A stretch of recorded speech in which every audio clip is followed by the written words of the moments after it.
Karl पे ने जब नथिंग कंपनी शुरू कर रहे थे ना, तब 95% चांसेस थे उनके फेल होने के, लेकिन उन्होंने कंपनी को खड़ा भी किया और डिसेंट सक्सेस भी यहाँ पे देखने को मिली। लेकिन नथिंग की जर्नी इतनी ज्यादा खास नहीं थी, क्योंकि आज भी देखा तो नथिंग एक मेन स्ट्रीम ब्रांड नहीं है और अभी भी देखा तो बड़े बड़ी जो कंपनीज है उनसे टक्कर भी नहीं ले पा रहे, क्योंकि उनका मार्केट शेयर लिटरली काफी कम है। लेकिन फिर भी कार्ल पे ने नथिंग को बहुत ही स्मार्टली चलाया, क्योंकि देखा तो नथिंग की जो इंडिया में टीम है ना, वो लगभग 20 लोगों की है और ग्लोबली 100 लोग भी नहीं है उनकी पूरी टीम के अंदर। और तब भी कार्ल पे ने यहाँ पे मल्टीपल नथिंग के प्रोडक्ट्स को निकाला और कुछ प्रोडक्ट्स इसके चले और कुछ प्रोडक्ट्स इसके नहीं चले। देखो सबसे पहली चीज तो थी जब वन प्लस से निकले थे तो इनके पास हाइप थी, नथिंग फोन 1 हाइप पे बिका, फोन 2 नहीं चला। उसके बाद उन्हें सेंस हुआ, रियलाइजेशन हुआ कि सारी चीजें ऐसे नहीं कर सकते और मनमाने ढंग से अपने को डायरेक्टली एप्पल से तो कंपेयर कर रहे थे लोग, लेकिन एप्पल बन के अपने प्रोडक्ट की प्राइसिंग नहीं रख सकते। इसी रियलाइजेशन को 2024 के अंदर नथिंग फोन 2A लेकर आए, CMF लेकर आए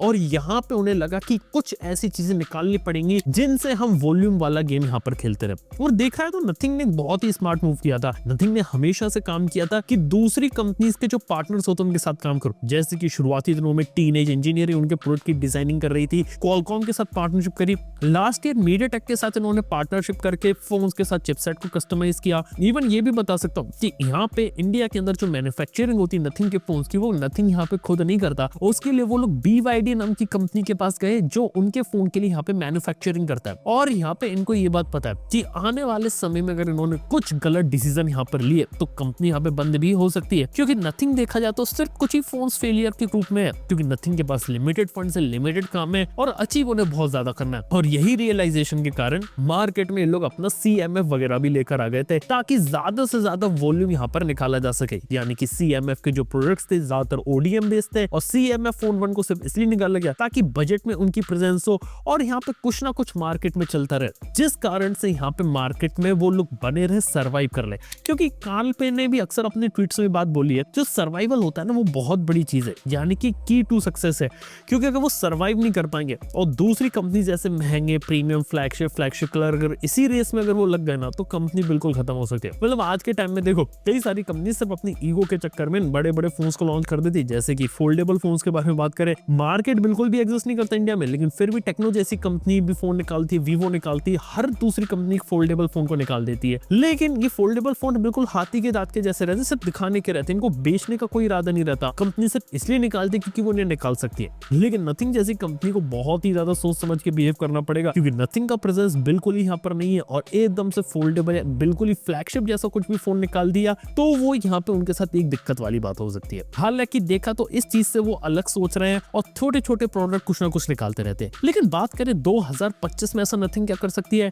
वेल, कार्ल पे के एक लीक्ड ईमेल से बात पता चलती है कि यहाँ पे नथिंग वाले अपने फोन 3 की पूरी सीरीज बना सकते हैं, जहाँ पे नॉर्मल फोन, प्रो फोन या प्लस फोन होगा, जैसे ऑब्वियसली एप्पल अपने आईफोन के साथ करती है। एक सीरीज निकाल सकते हैं जिसके अंदर अलग अलग चिप्स को ये लोग यूज कर सकते हैं और डेफिनेटली इस बार वापस ये लोग अपने स्नैपड्रैगन वाले रूट पे जा सकते हैं। और एक बात मैं बता सकता हूँ नथिंग के साथ कि उन्होंने यहाँ पे अपनी कम्युनिटी बिल्डिंग करके रखी है कि कम्युनिटी के साथ बात पे चीजें शेयर करते रहते हैं और बताते रहते हैं कि एग्जैक्टली में वो क्या, और वो अपने सोशल मीडिया हैंडल्स के थ्रू करते हैं, चाहे मैं इंस्टाग्राम की बात करूँ, यूट्यूब वीडियोस के बारे में बात करूँ या फिर कार्ल पे के खुद के ट्वीट्स के बारे में बात करूँ। कहीं ना कहीं लोगों से इंटरेक्ट करते हैं और लोगों से नए नए फीडबैक और नई नई चीजें लेते रहते हैं, तो वो तो एक चीज यहाँ पे इनकी अच्छी चल रही है। लेकिन एक बात देखिए कि नथिंग ने हमेशा से टीज किया AI के ऊपर, हमेशा आर्टिफिशियल इंटेलिजेंस को वो लोग प्रायोरिटी दे रहे हैं और देखने वाली बात है और कहा भी जा रहा है कि फोन 3 के अंदर काफी सारे AI के फीचर्स होंगे और वो अपनी AI वाले प्रोडक्ट्स, AI वाली एप्स को इंटीग्रेट करेंगे। अब ये चीजें किस तरीके से काम करेंगी वो एक देखने वाली बात है। इसके साथ नथिंग के साथ एक और चीज मैंने देखी है कि फोन्स प्रोडक्ट्स बहुत सारी चीजें लोग ट्राई कर रहे हैं, ईयरफोन्स भी बनाए इन्होंने, स्मार्ट वॉचेस के बारे में पहले बोला था कि बिल्कुल इंटरेस्टेड नहीं है, लेकिन फिर CMF ब्रांड के अंदर वॉचेस वगैरह ले आए। एक बात देखिए कि हमेशा से नथिंग का जो फेस है ना वो कार्ल पे रहे। आज के समय में अगर आप पूरे स्मार्टफोन इंडस्ट्री को देखो तो जितनी भी कंपनीज है वो एग्जैक्टली फेसलेस कंपनीज है, किसी भी कंपनी के पास कोई फेस नहीं रहता। इवन जब कार्ल पे OnePlus में तो OnePlus का फेस है, लेकिन जब वो OnePlus से अलग हुए तो देखा है तो OnePlus भी एक फेसलेस कंपनी बन चुकी है। बस यहाँ पे एक अच्छी बात है कि जो नथिंग है वो अपने फेस वैल्यू के कारण यहाँ पे चलती है और जहाँ पे कार्ल पे को कुछ समझ में नहीं आता वहां पे वो खुद आके एज अ ब्रांड एम्बेसडर अपनी कंपनी को प्रमोट करते हैं, तो वो भी उनकी अच्छी चीज है। हालांकि बात करें, देखो एक बात बताने चाहूंगा कि नथिंग कंपनी जब नहीं आई थी तो उसके अंदर एक बात ये थी कि उसको कोई जानता नहीं, तो अपने आप को मार्केट में थोड़ा यूनिक दिखने के लिए वो ग्लिफ लाइटिंग ला, और ग्लिफ लाइटिंग से वो धीरे धीरे पॉपुलर हो गए और आने वाले कुछ समय तक चलाएंगे ग्लिफ लाइटिंग को। लेकिन मैं आपको एक बात बता सकता हूँ, जिस दिन नथिंग कंपनी एक बड़ी और मेन स्ट्रीम कंपनी बन गई, उस दिन वो लोग धीरे धीरे अपनी ग्लिफ लाइटिंग वाले डिजाइन को बिल्कुल ही डिच करेंगे। इसके साथ ही नथिंग वाले अपने ओएस के ऊपर भी काम कर रहे हैं, जो मुझे अच्छा लगा, क्योंकि नथिंग ने यहाँ पे लगातार कांस्टेंट फीडबैक लिया लोगों से कि एग्जैक्टली उन्हें क्या चाहिए। कई लोगों को डायलर ऐप चाहिए, कई लोगों को गैलरी ऐप चाहिए, किसी को कैलेंडर ऐप चाहिए। इन सारी एप्स के ऊपर यहाँ पे काम हुआ और वो चीजें डिलीवर करी। इवन एंड्रॉइड 15 का भी अपडेट ये लोग जल्दी से जल्दी लेकर आ रहे हैं, जो बहुत ही सही चीज लगी मेरे को। इसके साथ ही नथिंग ने बहुत ही स्मार्ट स्ट्रेटजी खेली 2024 में कि लिमिटेड प्रोडक्ट्स निकालो। ले देके सिर्फ 3 फोन रिलीज करे, लेकिन उसके दम पे उन्होंने साल भर में बहुत ही अच्छा खासा वॉल्यूम निकाला। लेकिन अभी भी नथिंग देखा जाए तो टोटली मेन स्ट्रीम नहीं हुई है। अभी भी ऐसा कोई मार्केट शेयर नहीं है नथिंग का कि वो टॉप 10 पोजीशन के अंदर आ जाए। नथिंग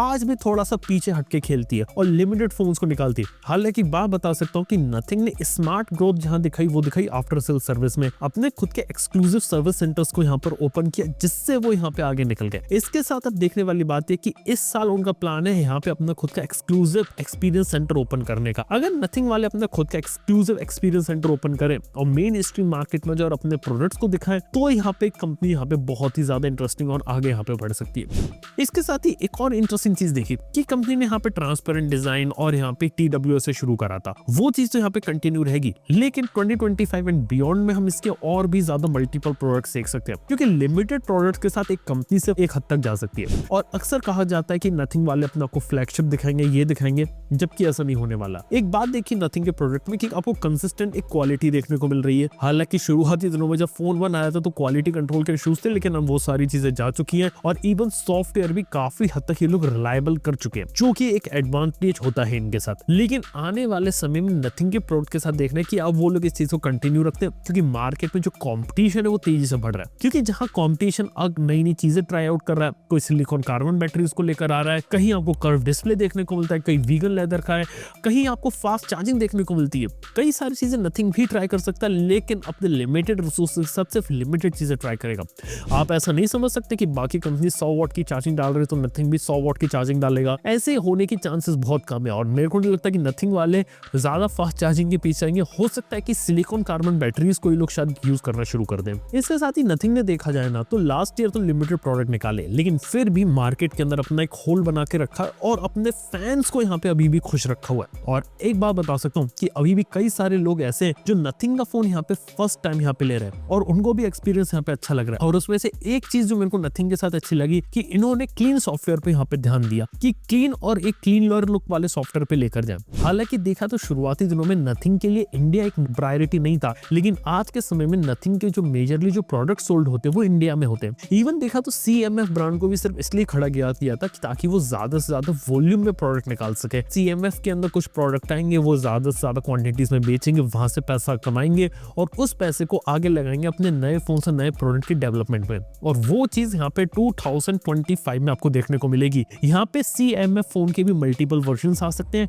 प्लस यहाँ पे नथिंग का फोन 3A 3A प्लस भी आएगा और नथिंग फोन 3 को भी एक सीरीज के रूप में लॉन्च किया जा सकता है। और इन सब का लॉन्च इस साल के मार्च और अप्रैल के महीने के आप बीच में देख सकते हैं और इसके बाद जो अगला लॉन्च होगा वो अब जुलाई और अगस्त के बीच में देख सकते हैं। ये दो ऐसे पॉइंट होंगे जहाँ पे नथिंग वाले अपने मल्टीपल प्रोडक्ट्स वगैरह को लॉन्च करेंगे। इसके साथ ही डिजाइन को लेके इनका काफी ज्यादा चीजें रहती है, लेकिन एक साथ बात बता देना चाहता हूँ, डिजाइन बहुत ही ज्यादा पर्सपेक्टिव चीज है। कई लोगों को नथिंग का फोन का डिजाइन बहुत अच्छा लगता है, कई लोगों को इसके फोन का डिजाइन बिल्कुल भी अच्छा नहीं लगता, कई लोगों को गिल्फ लाइटिंग बिल्कुल ही छपरी लगती है। इस वजह से देखा जाए तो इंडिया के लिए ये कुछ चीजें यहाँ पे वर्क कर जाती है, कुछ चीजें वर्क नहीं करती, लेकिन फिर भी मार्केट के अंदर एक यूनिक स्टैंडिंग यहाँ पे बना रखी है। लेकिन 2025 में अगर वो AI को लेके आगे बढ़े और कुछ यूजफुल प्रोडक्ट और यूजफुल वाली चीज अगर उन्होंने दिखा दी AI में, तो वो चीज उनके लिए काफी बड़ा गेम चेंजर हो सकती है। हालांकि बता देना चाहूंगा कि अभी तक नथिंग कंपनी अपना बेस एस्टैब्लिश कर रही थी, जो बेस अब एस्टैब्लिश हो चुका है। इस साल मल्टीपल प्रोडक्ट्स मल्टीपल चीजों के कारण एक लेवल ऊपर जाते हैं और 2025 एक ईयर हो सकता है जहां पे नथिंग यहाँ पे मेन स्ट्रीम जाती है, तो वो एक देखने वाली बातों की यहाँ पे कैसा रहता है। बाकी आप लोग क्या लगता है कि 2025 में नथिंग यहाँ पे क्या कर सकते हैं, नीचे कमेंट बताओ। वीडियो पसंद है तो लाइक करो, चैनल को सब्सक्राइब करो। मैं आप चलता हूँ अपना अगले वीडियो के अंदर। Good bye.